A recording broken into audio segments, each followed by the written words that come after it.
What do you think is the most significant thing you got out of your experience at Duke? I mean, what did college golf give you?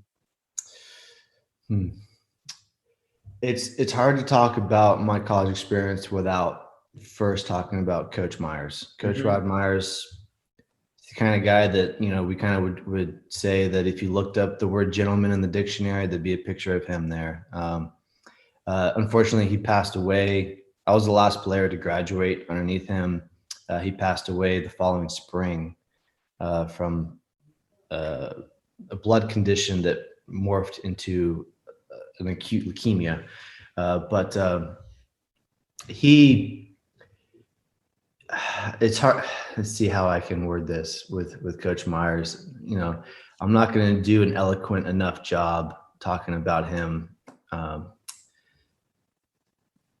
to reach, the character level that he was.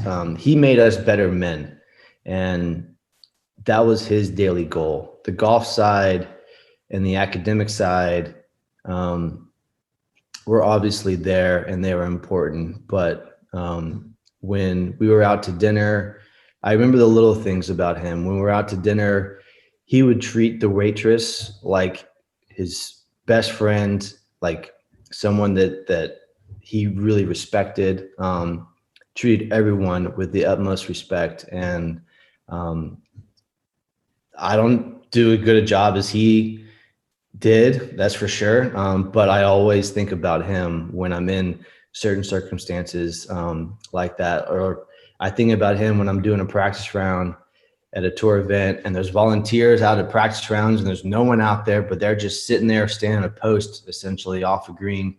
And I try to thank them for being out there. They're actually spending money to volunteer time, and they make the tournaments possible. So Coachy was unbelievable.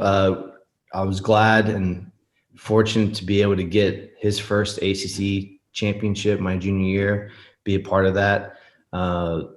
He had been there for 35 years and hadn't won one. So to get one for Coachy was probably my most fond memory golf-wise at Duke. We had a couple good years my junior and senior year of NCAAs, but winning ACCs my junior year was the highlight for sure.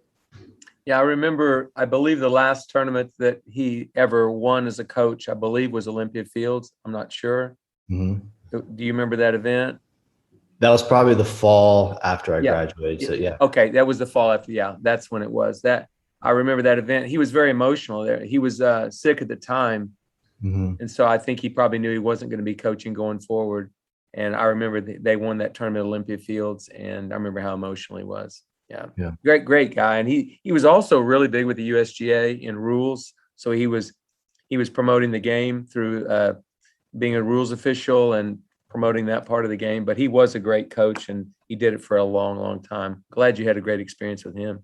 Yeah. And he was an Ohio native, so he had some Jack Nicklaus stories being around the same age. And I think because of his conversations with other players and his association with the USGA being a rules official, he understood the professional game a little bit too. Maybe more so than a lot of college coaches, even though he hadn't had the stable of players that have gone to the PGA Tour, he still knew the pro game. And I think was able to offer advice to me as I made that transition. Obviously for just a short amount of time, but before we lost him, but I thought that was pretty valuable. So I don't know how much like college coaches nowadays prepare their players for the professional level, for the next level, or if it's just a focus on just, hey, I'm going to make the best team possible. And when the player leaves, they'll figure it out.